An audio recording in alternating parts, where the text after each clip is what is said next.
Thanks for coming out, everybody. We're a lot more people than we expected.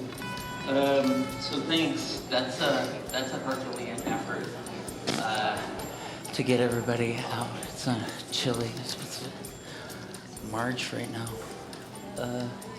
So anyway, we're glad most of you are here. We were like, we hope most of them make it, some of them, if we could. No, everybody's here. That's fantastic. So I'll get up so everybody can sort of see where the sound is coming from. We have all sorts of things available at the bar. That's great. Have some of that. We have exits also. Double as entrances. They're over there and back that way in case you need that. Phone check also. That's great. I almost forgot that, and I would have gotten in trouble for that. We're gonna have like the run time, if anybody's curious, is like rough hour 15, 75 minutes. Unless this pre-show speech goes on too long, and then just it'll be like soccer, just like start another clock, I guess. But yeah, we will. I guess we can begin if that's cool. Yes. Yeah. Great. Today's reading. It's called "Just Tell No One." That's nice. It's a conglomeration. It's a composition of a bunch of different works. It goes like there's different translators, different writers along the way. Night Devours Morning is one of the pieces by Oksana Savchenko. Bad Roads and Three Rendezvous is written by Natal'ya Vorozhbit and translated by the renowned Sasha Dugsdale and John Freedman with Natalia Bratus. And if any of you, the names I'm saying, if you're here, just go, yeah, I'm here. That would be great. And then we can applaud for you. Otherwise, I'm just going to keep rolling along. I'm sure all this information has already whet your appetites and set your artistic hearts aflutter, so that's cool. We're going to begin with a little bit of business. Just knock this out. Trigger warnings for this stage reading. While this may include some adult content, love, hope, empathy, meaning, and a glimpse into a world far beyond our own understanding, it also includes some scenes that would have an adverse reaction, possibly anxiety-inducing. These scenes include depictions of physical and sexual violence, strong language, rape and/or sexual assault, abuse in all its forms, animal cruelty and/or death. I'm going to keep going. Self-harm and/or intentional self-injury, suicide, needles, stalking, death and/or dying, blood, torture, jump scares, mental illness, eating disorders, including depiction of disordered eating behavior such as vomiting and diet culture. Discrimination, and this is already, we're going to go beyond 75 minutes, by the way. Bigotry, including racism, homophobia, transphobia, sexism, ableism, ageism, anti-Semitism. Check with your doctor before taking. Drugs, alcohol, substance abuse, police brutality, kidnapping, and war. And I'm finished with that list. So let us now not let potential triggers detract from our enjoyment in the play. Just dive in. We're gonna possibly see some sophisticated individuals see things that they didn't expect to see tonight. Some raw emotions, intensity of storytelling, no matter how challenging they may be. So take a deep breath with me. Take a sip of whatever you have with you. If you didn't plan, you planned to fail. We may emerge from this excursion with a deeper understanding and appreciation of the complexities of the human experience. And now, well, lights up.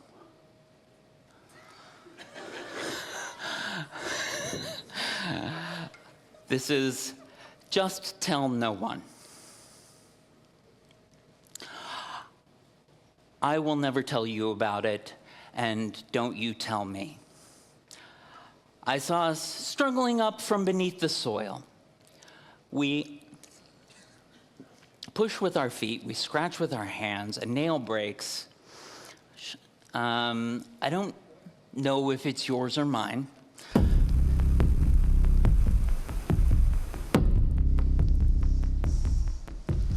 I will never tell you about it. And don't you tell me. I saw us struggling up from beneath the soil. We push with our feet, we scratch it with our hands. A nail breaks. I don't know if it is yours or mine. We are deep beneath the earth. Our hands are interwoven like the branches of a tree. It's easy to come up from under it. The earth is but fluff. We draw closer to the surface, just a little further to go. So easy to rise up from underground. Just don't tell anyone. And I won't tell you. We spit clumps of dirt from our mouths. It crunches on our gums. We inhale air from our nostrils. It's dusty but sweet. We cough up dust. We draw blood into our temples. It's hot and salty. Teeth cut through our toothless gums again. Our cracked skin tightens and heals. We stand on the edge of a chasm. Holding hands. It's morning. We're safe. Only something hot runs along my legs. It flows upwards. I don't look to see what it is. I see red footprints. They disappear with every step you take. We move forward, backwards. We go toward the village easily and confidently. This route is familiar. The grass tickles my feet. One foot is bare, the other's in a sneaker. The grass is soft and moist. We hurry, for we know dawn will soon end, then it will be dark, night will soon swallow morning. Just tell no one, and I won't tell you. We see fire flash in the corner of our eyes. We go toward it, we go closer, closer. It's a hearth. It smells of food, meat. I feel your energy flash. It's a flash of fear. Don't worry, I'll tell no one. And don't tell me. You let go of my hand. Men in military uniforms sit by the fire. They laugh. We approach them, moving backwards. I see one of their fists fly across your face, wiping away the bruise on your cheek, as if it were an eraser. Then I feel a kick, and the pain in my spine disappears. I see the strands of my hair, blonde and black, fall back into place and cover the receding hairlines at the napes of our necks. Just don't tell anyone, and I won't tell. These people are wizards. But don't tell anyone. They don't beat us. They heal us. They save you. It just seems to an outsider that they're beating us to a pulp. We're no longer naked. Clothes fly onto our bodies. They've been ripped to shreds, but the further we go, the more whole they become. My jeans are now on me, good as new, only my bra's torn. You're shaking. I can smell your cologne. We must split up. You're not looking at me. You're looking at the ground. I quickly go into a room. It's dark and stinks of unwashed feet. I'm moving backwards. I'm like a zombie. I lean forward a little. I press my back against the wall. My savior holds me tight, his body pushing on me harder and harder. My chin tickles his short hair. My bra's still torn. He rips it with his teeth and howls like a dog. He barks. But the more movements he makes, the better the condition of my bra. Just a little more and it's almost intact. You know, my savior howls like a dog again and my memory goes blank. Just don't tell anyone. And I won't tell. Once again, my second sneaker's on my foot. With our backpacks behind us, we back away from a checkpoint marked with a letter Z. You know, just don't tell anyone. And I won't tell them. They killed us. Just don't tell anyone, and I won't tell you. We're alive.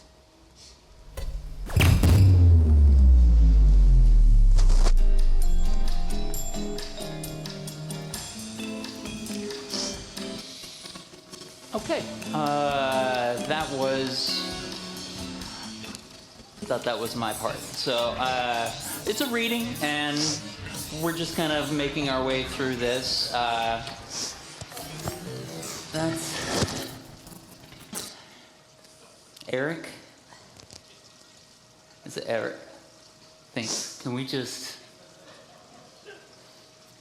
That was supposed to be flipped, so you could read it. We got Erik last minute, and we're all kind of doing this. We're just seeing how things stick to the wall. Let's just continue. Let's see. Blah, blah, blah, all the stuff that she said, I was supposed to say. And then, okay, a door opens into a dark space. Someone gropes for a switch, and a dim light goes on. Basement room, no windows, 2 people in the doorway. He is wearing fatigues. She is just a girl in a t-shirt and jeans. He, here. She. What do you think this was for? He. I think it was probably for storage.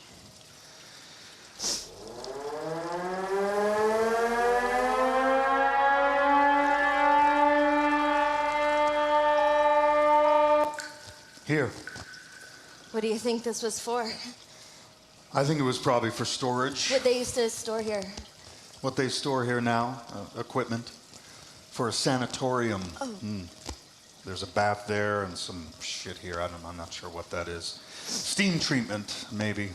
I remember having those fucking steam baths. Is this like a spa? Fucking 5-star resort. So did they do medical stuff here too? Or... Like what? Treatments, do you mean? Yeah, like curing musculoskeletal issues or digestive problems. Or... Musculoskeletal, yeah, that's right. I used to go to Mirgorod with my grandmother. We drank the special water and we had treatments. Shut the fuck up and get undressed. You did it again. Come on, just a little bit. My grandmother and me, we had treatments, and we drank the special water. Did you fucking hear what I said?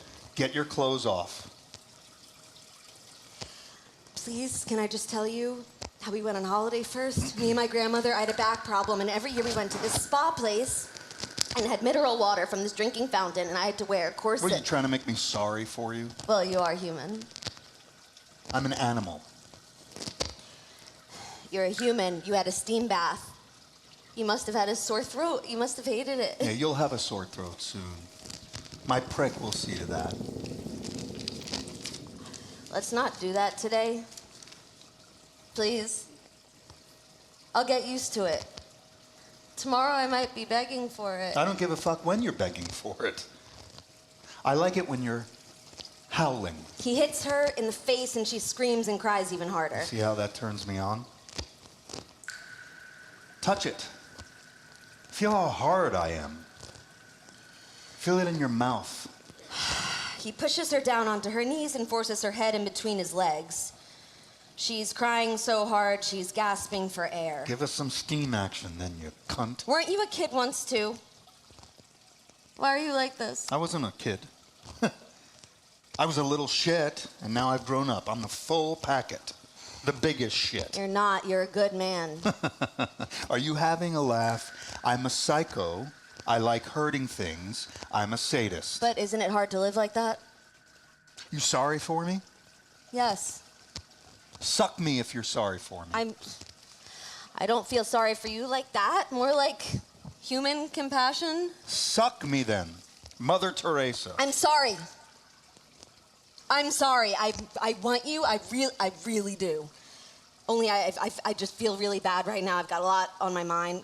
Let's do it tomorrow. I'll do it tomorrow. Anything. I really do like you. His erection goes down, and he starts getting really angry.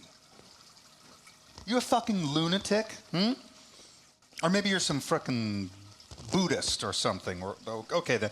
I'll fuck you in the ass until you shit yourself, and then I'll put my prick right in your mouth and fuck you as you vomit. And then I'll get the boys down here, a dozen filthy, shell-shocked soldiers who've been living in fucking shit and haven't seen a woman in 3 months, and they'll have you in every hole you've got. My mate Drone, so fucking well hung, he'll shove his prick down as far as your kidneys. They'll pull you apart. Bitch! Your mother won't recognize you by your knickers even. My mother is... Just don't say your mom died or I will come in your face. Your fucking misery is turning me on. So what do you say, you cunt? You keep talking, cunt. I love you. What the fuck? I love you. He hits her hard. You take me for some fucking dupe? Do what you want. Just means you must have to do it. He hits her. She groans but doesn't defend herself or put her hands over her face. You're a good man. I love you. I love you. He throws himself on her. She doesn't resist. For a while he is occupied, but he doesn't come. He gets up. I love you. Shut up. Fuck it. I can't keep it up. I'm sorry. You think you've won? You crafty bitch. You fucking journalist. You reckon you're going to be writing about this on your fucking Facebook page, how you were taken prisoner and you were fucked by the Phoenix. You'll come out of here in a box. And on your page, all that anyone's writing is how horrible. What a terrible death. Her whole life ahead of her, and she's to blame. What the fuck did she go there for anyway? I'm sorry. My men aren't going to give a shit if you resist or not. I'm the only fucking pervert around here. They'll fuck you to death. You wait here and get ready, or bash your brains out on that bath. They'll be coming in here one by one. He spits on her and he leaves. She lies there without moving. Then at last she moves and gets up. She moans. The door opens. It's him again. She freezes.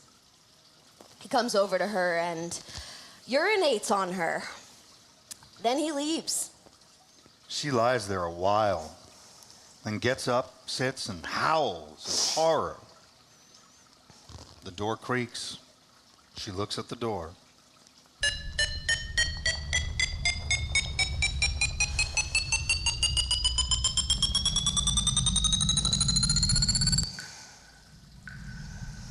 He comes back in with a tin of meat and knife. She's wearing the same clothes, only they're dirty. Her hair is messy, and she's sitting in the corner of the room on a piece of material. She looks at him. He opens the can with a knife. I'll put it on the ground. You can eat from it like a dog. Can I eat like a cat? I had a cat when I was a kid. Shut the fuck up about your fucking childhood. I had a fucking hamster. Huh? Where does that leave me? What was its name? Fluffy.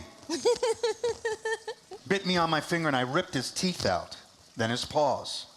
Drowned it in its own gore. That's not true. You want to be like that hamster? I also ran over a chicken recently. What a fucking mess. I was driving and it ran across the road and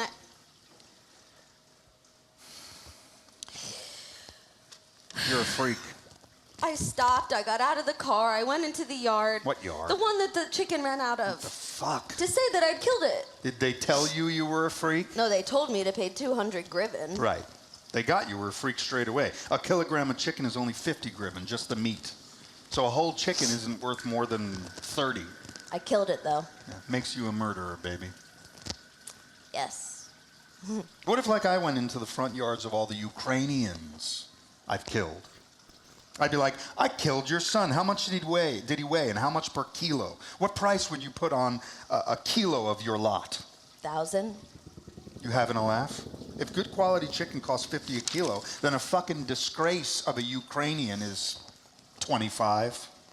The chicken never did anyone any harm. It's only to you he's a fucking Ukrainian. For his parents and his country, he's loved and cherished. Maybe you're right, sweetheart. Okay, let's say 1,000. So how much does the average Ukrainian weigh? 70 kilos? 70 times 1,000, 70,000 griven? Shit, I've got no fucking debts. No one could cost that much, else I owe about $1 million. You couldn't know that much. Okay, so not $1 million, but a lot. Why aren't you eating? He gives her a tin of meat with a knife stuck into the contents. She eats greedily from the knife. She holds the knife and eats from it. Of course it's $1 million. Have you forgotten your maths? Even if you reckon on me having done for about 30 men or so, that would be 2,010,000. Well, okay, not everyone costs the same. Some would be cheaper, some more expensive. People come in different sizes. He stands with his back to her. She looks at him. She stopped eating. 2 fucking million. Get that? Like some gold heist or something. I'm on Interpol's books, but I'm a hero back at home. My mom will get a letter. Like we have an arrest warrant out for your son because he's killed 30 Ukrainian soldiers with a total weight of 2,100 kilos. So what will your mom say to that? Mom's in shock. She's happy. She's proud. She gets a medal and a certificate as a reward for bringing me up so good. They want her to have more kids. And she says, you having a fucking joke? I'm 55 and I'm well past babies. People have babies at 55 now. Well, there you are. They tell her they have the best medical care and all that shit. Well, you'd need the same dad, otherwise the sons would be different. Couldn't rely on it. The same dad. He's pissed the whole time. He couldn't get it up if he wanted to. So what now? Well, looks like you're unique then. A one-off. Nobody like you in the whole world. A one-off. Looks like. He suddenly reaches toward her. She licks the knife and gives it back to him. You're funny. You are. Only I bet you're shit in bed. Oh. You don't get me going. Are you a virgin? I'm 26. Well, who the fuck would fall for you? I mean, you're not bad looking or nothing. You got a nice figure, but you don't turn me on. Don't know why the fuck you're coming on to me. You fucking crafty bitch. You're my kind of man. I'm your type? Yeah. When I saw you, I thought someone like you couldn't be fighting on their side. No, I get it. You think we're all psychos and oddballs. I went to college. I can see. Half my men have been to college. You always idealize the men on your own side. Fucking obvious. Your lot don't take girls prisoner or gang rape them or put them up against the wall and shoot them. Of course not. They're on our side. I wasn't going to join up. I was going to build a house. I kind of had my own business. A builder. The most peace fucking loving fucking business there is. I built palaces for people. But you fuckers forced my hand. What side to take? What songs to sing? You remind me of this boy in my class at school. Sasha. I liked him. I wasn't your school friend. I'm your enemy. You came here to write your fucking stories about us. Your dream of wiping us off the map. If only we'd met 2 years ago, before all this. I wouldn't have given you a second glance. I was different then. You'd have liked me. Well, I was different too. You wouldn't have liked me. I used to hold hands with the girls, sit on park benches, and you like to be humiliated. I was different then, too. Exciting? sexual, a different smell. Are you Jewish by any chance? No, you're not Jewish. I can sniff out a Jew. Everything bad comes from the Jews. I don't agree. Fucking liberal. Gay parades, all that shit, huh? Gays and Jews never did me any harm. Well, the reason you're here, that's all they're doing. So you think it's sex? They can fuck who they like as far as I'm concerned. It's not about sex. It's about power. It's about universal rule. Because under the beautiful pretense of their European values, they're making wars and making nations like ours, like brothers, fight. They're trying to destroy the power of the people who uphold real values like family and religion and equality. Destroying the power of goodness? What? Gays and Jews are destroying the power of goodness? Yeah. Brothers fighting brothers, spilling each other's blood. That's their doing. All your fucking Maidan. Hang on, what about Americans? Oh, yeah, them too. And fascist plotters and nationalists? Don't take me for an idiot. I don't. You want me to be an idiot. No. Like I'm just generalizing and putting everything in one pile, just a really big pile. Because there's a lot of evil in the world and it's in power. They like helping each other out, getting their own lot in power. They're defending themselves with their laws and their police and their human rights. Democracy is a cunning god. Those fucking snowflakes and queers thought it up, so we all have to pray to it. And they're hiding behind it like it's a wall and feeling fucking smug. So where's the truth? Oh, there is a truth, only it's in the fucking ass end of the world where the poor people, the real people live. I can prove with facts every single point I'm making. No need. What, are you afraid of losing the faith? Giving up your European values? I only believe in one thing. Yeah? In goodness. Well, that's a fucking waste of time. There's none here. That's for sure. You know so much. You've seen so much. You won't get out of here alive. You just proved to me that you're on the side of goodness. On the side of the poor people. Family, religion. Yeah, but that doesn't mean I'm good. He holds a knife to her throat. Now you're going to tell me that gays are evil, that Jews, Americans, and Ukrainians are evil, and Maidan is evil, and Ukraine doesn't exist. Yes, it's evil. It is. No, it doesn't exist. Ow. Does it hurt? Now I'm going to gouge your eyes out. She collapses in a faint. He slaps her cheeks. Are you stupid? That was a joke.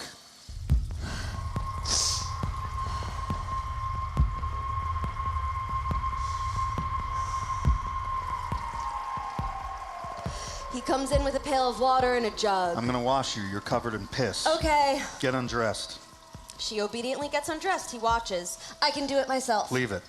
He pours water from the jug on her. She winces. Too hot? Yes, ow. Sorry. It'll cool down. You'll be nice and clean. You've got a nice ass. It's just the right size, but I don't like nipples like yours, pale ones. I like them when they're big and dark brown, so when you touch them, they feel like that material they put in coffins. Velvet. Yeah, that's it, like velvet. Or butterfly wings. How do you get rid of your pubes? Epilation. Fuck, is that like a laser? No, they put wax on and then they peel it off. Hurts? Yep. You like it when it hurts? He pinches her nipple. Ow. Ow. That's giving me a hard on. She looks at him, frightened. I'm joking. I wanted to check you loved me. You love me, right? Right. I had this dream that you and me were at the butcher's together and looking at meat. I haven't dreamt about anything apart from war for a long time. And you say, let's get veal. But I say pork. I love pork. So we get pork, of course, and then we get some salad and tomatoes. Tomatoes like this big. My nan had... What was your nan's name? Liuda. Mine was Valia. She was really kind. All grandmothers are No, really kind. they aren't. He's silent. She trembles with the cold. He seems to be crying. I'm getting cold, Oleg. Are you losing your fucking mind? I'm not Oleg. It's just really frightening when you cry. I cry. I just said it because that was frightening. Yeah, but why the fuck Oleg? That's a fucking pervert's name.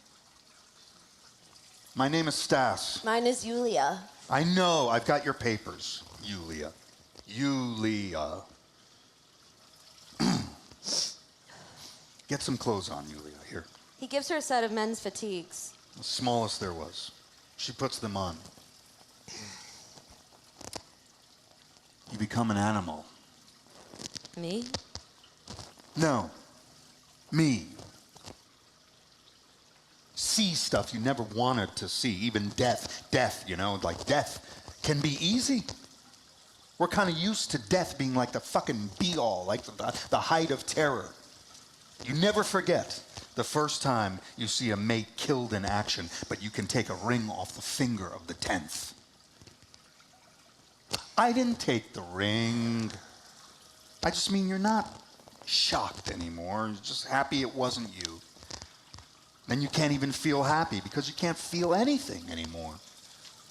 The depths are more frightening than death.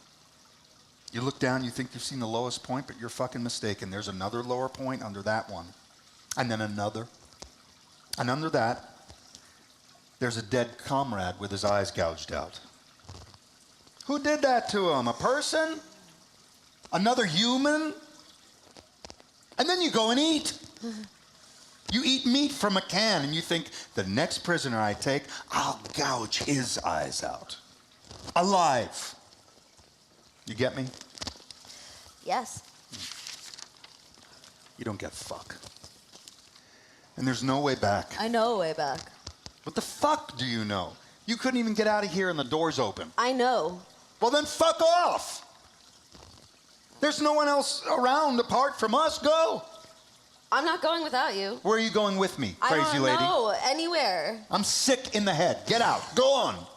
While I'm letting you. Any trauma can be turned into experience. Yeah, and what do I do with this fucking experience? I don't know. I just read it. That all trauma can be turned into experience and can help you live further. You're making it up. No. Mm-hmm. This experience never helped anyone. Just brings the end of the world nearer. You had a dream of a time before war today. So something's left. That's a sign. It's a sign of hope. That was a funny dream. Only I didn't tell you the rest. I start getting the meat ready for the barbecue, and it's got maggots crawling all over it. You just made that up. He laughs. He's sitting on the side of the bath. Come and sit with me, Yulia.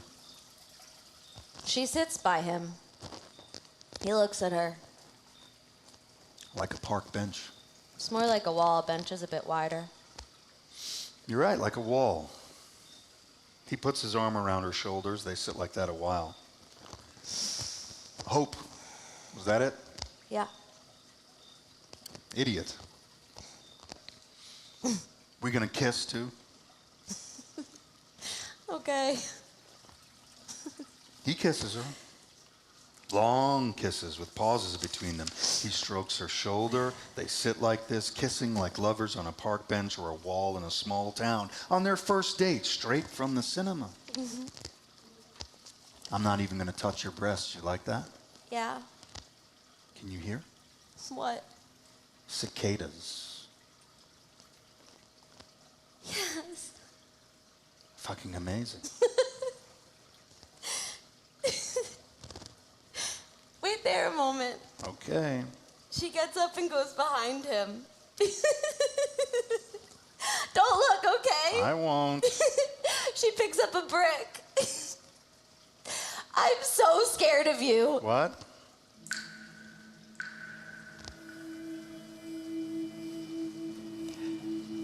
She hits him on the back of the head, hard. A few times.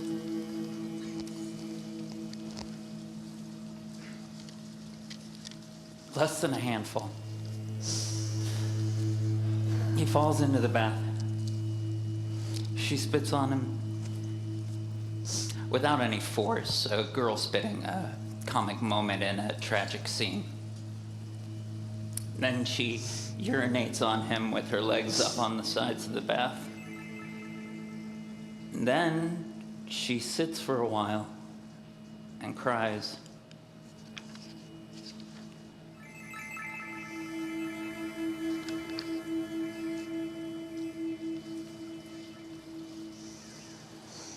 Then she takes his gun and leaves the basement.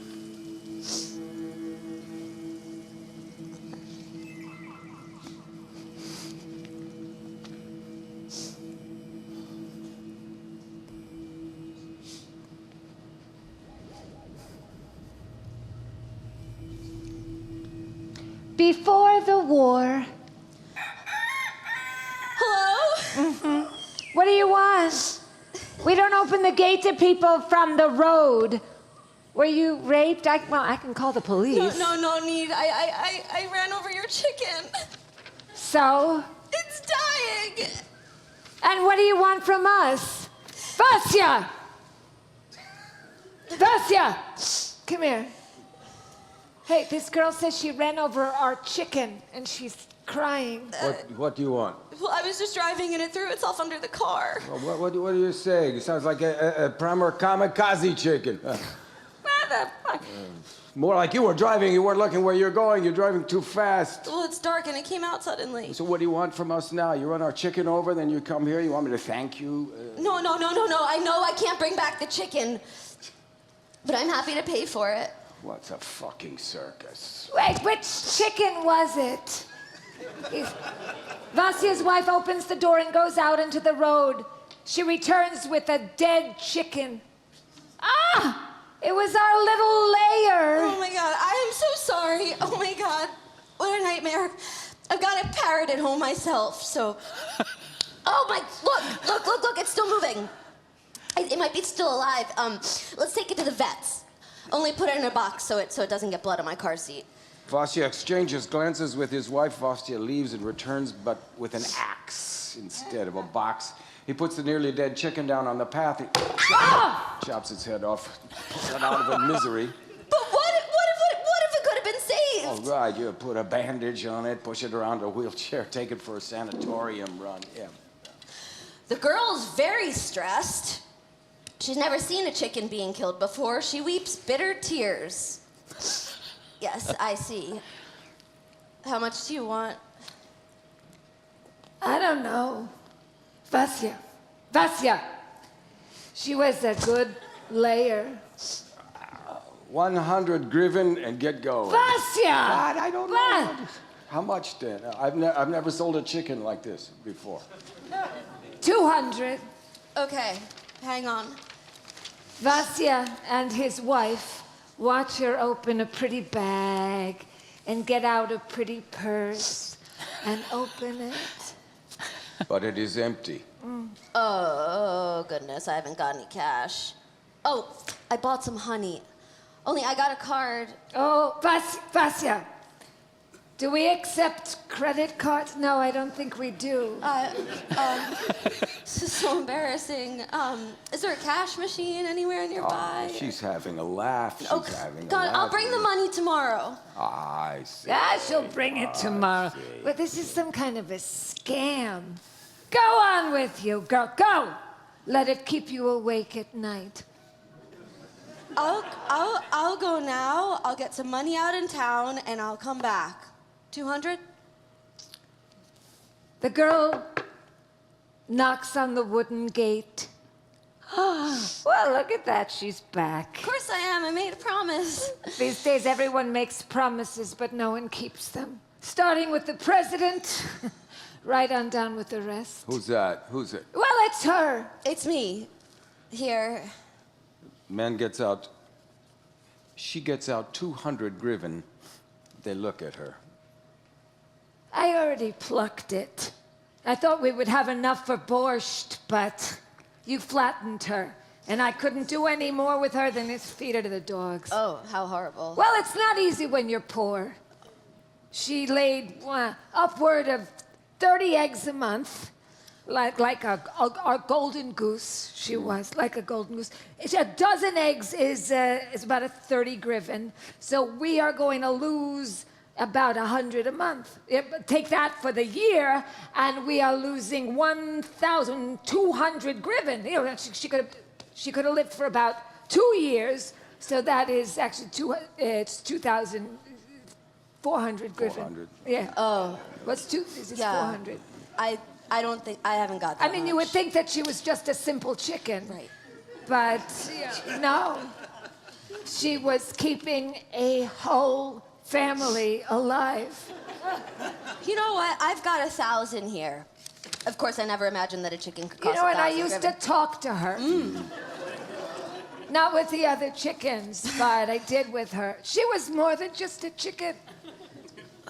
Vasya's wife does not accept the 1,000 griffin which the girl has offered her. What if I ran over your parrot? I haven't got that much on my card. I took out all the money I had. Vasya! Vasya comes out. But she has only got 1,000. We'll have to call the police and prosecute. or we'll lock you in our basement until your family arrives with some proper money. Are you serious? Who was it killed the chicken? What? I give you. Okay, I can give you my bracelet if you want. What is it? Silver. No, that's not worth much. Actually, it's worth a lot. How much? I don't know. It was a What's present. that around your neck? What? That's not that. That's not worth anything. That's it's a gold. sentimental. No, it's not. It's gold. It's not. It's just. I know gold when I see it. Take it off. Let me look. No, it was given to me by someone who loves me. We loved our chicken! The girl takes off the chain from around her neck. She gives them the bracelet, chain, and 1,000 griffin. Vasya's wife takes it all, places it in her apron, and looks the girl up and down. Still, they do not dismiss her. I'll come back tomorrow and buy back my jewelry. Okay? Can I go, please? Where? Home. Only they don't answer. Vasya takes her handbag. He and his wife examine the contents. The girl's very frightened. Look at that. Well, Vasya's wife opens the makeup bag and takes out a pretty powder compact. She sniffs the perfume. You can keep that if you like. Yeah, I do like. Thank you. She puts it into the apron pocket. Vasya takes out the car keys. What have you got in your car? In my car, only the honey. You want it? No, think we have honey. It's a nice car. It's pricey. The girl can't believe that they want the car. Then she can. A neighbor's child starts crying, and a woman calls for her husband. Darling, darling, Marina's crying. Go and see, I've got my hands in dough. Vasya and his wife turn towards their neighbor's house. Vasya's wife shakes herself as if shaking off a bad dream. She thrusts the bag and the car keys at the girl. Get out of here, like a bleeding headless chicken. Go on with Hey. you.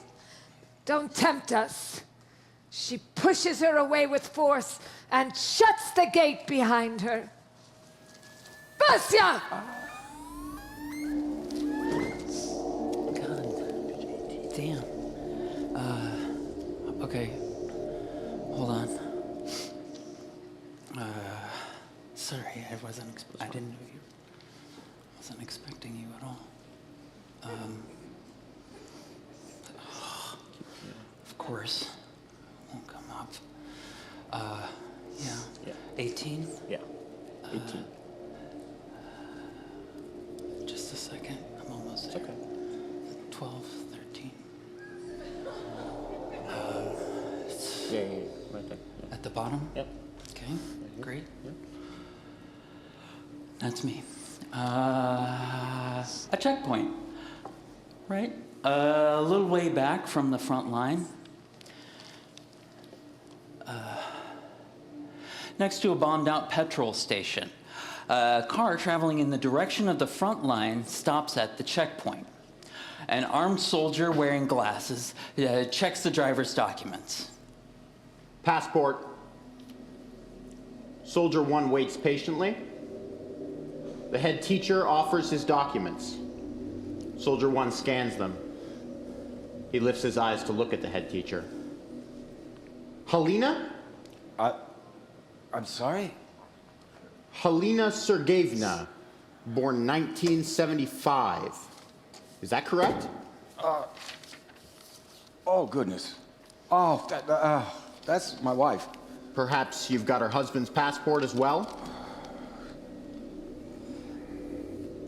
What's going on?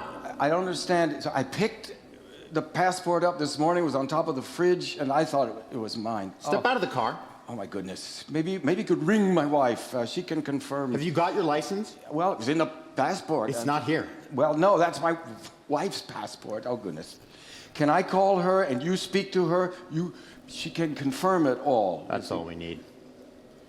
He speaks into his radio. We've got a driver here without his documents, Commander. The commander emerges from the hut looking crumpled and irritated. He is much shorter than Soldier 1. Here. So where's Helena Sergeyevna? She's at work. She has a late shift at the hospital. Got the passports confused, so he says. Step out of the car. He's drunk as well. I'm a local, guys. I'm from Papasnaya. Guys, what's going to happen? What do you think? Huh? You're trying to cross a checkpoint in a conflict zone, drunk, without documents? What do you fucking think's gonna happen? We were having a drink with some of your boys. Yeah, our school won an Army cadet competition, and some of your boys came in to congratulate us. And what fucking school would that be? School number 3 over there behind the Keep flat. your hands still. Hands behind your back. Head down on the car. Soldier 1 pushes the head teacher into position down on the car boot. Open up the boot. Lie here or open up the boot, for God's sake. Open the boot! I'm the head teacher of school number 3. Everyone knows me around here. Just to ask anybody. The thing is, head teacher, passports were invented so there wasn't a need to go around asking anybody who you are. And in a war situation, most people don't even go for a shit without their passports, let alone go for a motor round town. How'd you leave the area? Did you cross this checkpoint? What, on my way there? Did you hear me? I had my passport. The one you left on the fridge? Oh, fucking hell. See, that means I must have taken both. Oh, hers and mine. So it's probably somewhere in the car. Let me just, if I could just look, maybe it's fallen under the seat. This is what's known as contradictory evidence. Get a fucking load of this. Hands behind your back! Face down on the car! Commander pushes the head teacher back down on the boot. The commander gets a Kalashnikov out of the boot. Listen, guys, I know you're not going to believe me, right? This is going to make you laugh, but actually it's not real. What? It's a replica. It was presented to the kids. What kids? My kids, the older kids at my school, the older ones. Is it a replica? It's no replica, it's real. The soldiers from the local base, they presented it after the competition to the kids. Right, so you are expecting me to believe that we're now arming children. It's a replica. It's for Army training. Ring Major Kostenko. We don't have a Major Kostenko. What do you mean? Keep quiet for a moment. What'll we do, sir? And I'll ring HQ, and you put him in the dugout. Yeah. Spend some time down in the dugout with our rats, and you'll sober up before you can say the word. I'll get the lot from security to sort this one out. But I got to teach in the morning. Just let me ring my wife, at least. Liberal, can you hear me? Yeah, this is our anchor. Yep. Yeah, we got a guy here, drunk driving, no passport, Kalashnikov in the boot.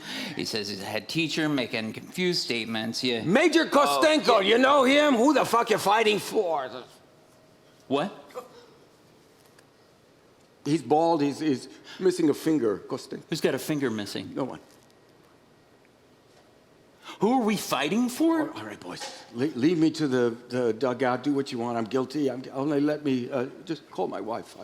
Personally, I'm fighting so my daughter doesn't wake up one day to a war raging around her. Mm-hmm. So she doesn't have to hide in a fucking basement like your children have. Although I'm not actually fighting here. No, I'm just a wall between us and Mordor.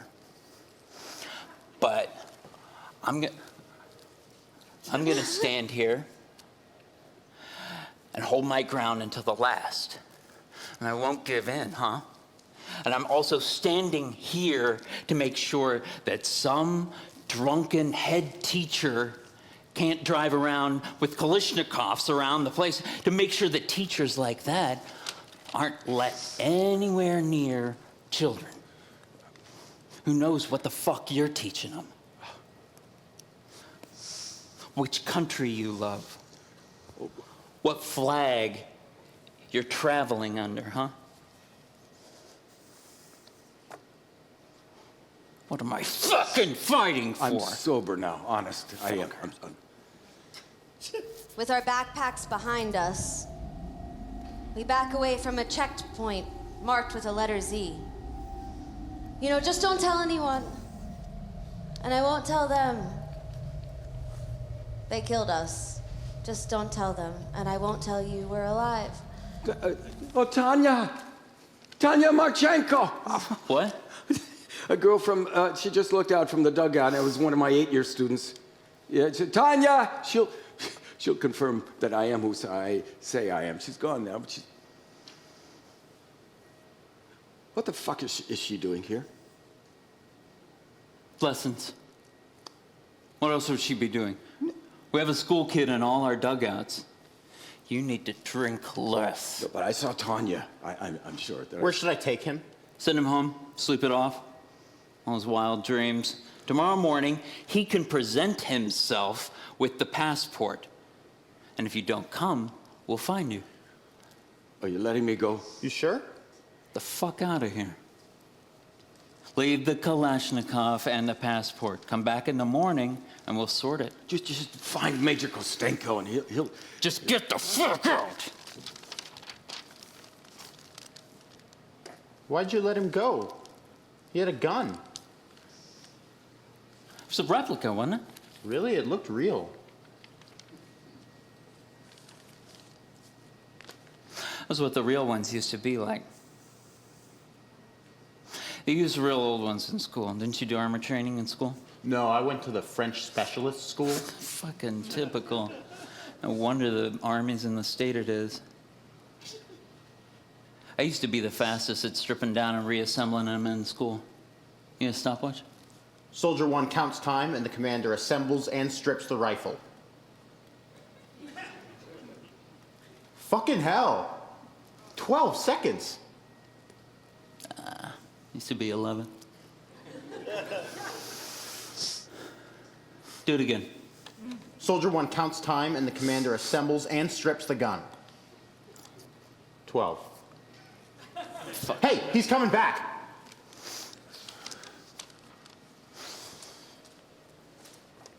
I found my passport.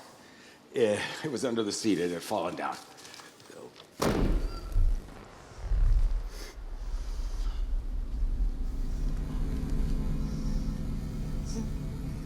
Well done.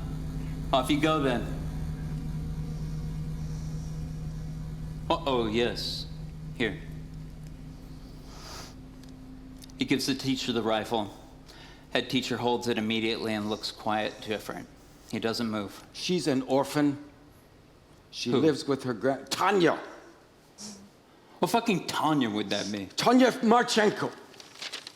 Hey, you been smoking something as well? For God's sake, Commander, it is wrong. I do understand that not all underage girls are the same, but all the same, you should leave her alone. Her mother died. Her grandmother brought her up. You know what that means? It means they couldn't leave right through the bombing. They spent months living in a basement. She's not a good student, I'll grant you, and she smokes, but she is not a whore. You know, I think you're deliberately trying to fuck me off. What do you take me for? Just let me take her home. I won't mention to anyone, and I'll just have her come with me. Nerve. I have a wife and a daughter.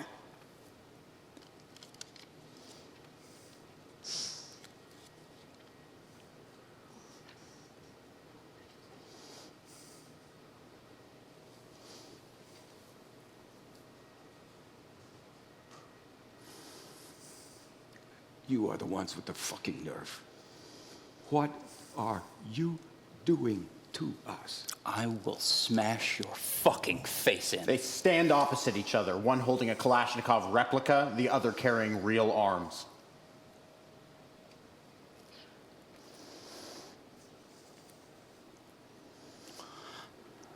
Don't you believe an officer's word? I give you my word as an officer, she's not here. There was someone in there, officer. Commander. Well, let's go then. You can have a look around, come on. It was just 2 soldiers sleeping after their shift. And they keep a goose in there. It wasn't a goose! Don't you believe me? Officer's word?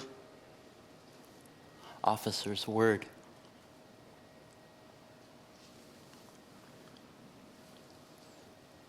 I'm sorry, Commander. You must be right. It's my nerves, I expect. The head teacher gets in his car and leaves. The soldier and commander stand beside each other. They don't look at each other.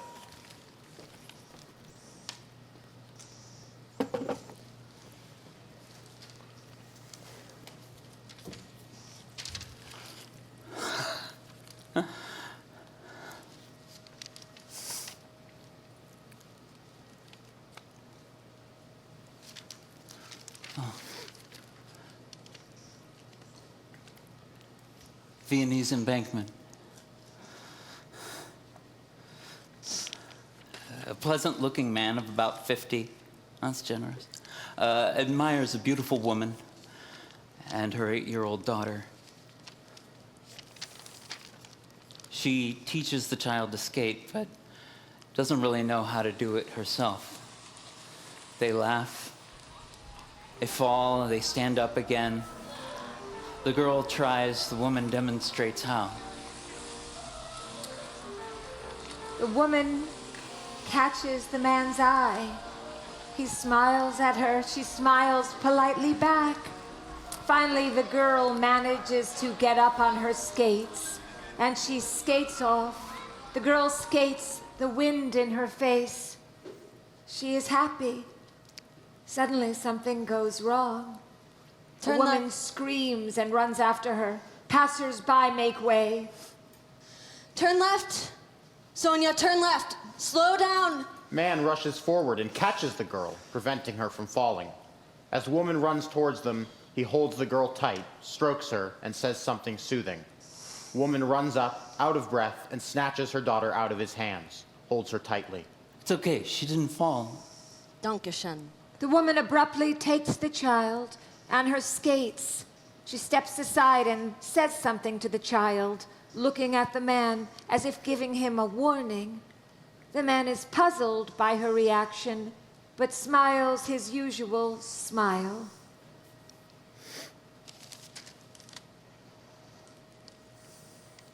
The next morning, the man sits in a Viennese coffee shop, reads a newspaper, suddenly sees the same woman. She enters the cafe. She wears a long cloak. They check her vaccination certificate. The woman orders coffee to go, doesn't notice the man. The man watches her with interest. The bartender is in no hurry. The woman looks at her watch anxiously without waiting for her coffee. The woman leaves the coffee shop. Man picks up her coffee, pays for it, tries to catch up. Man follows her with the coffee. She doesn't notice him because she's using her GPS. He suddenly becomes interested in following her.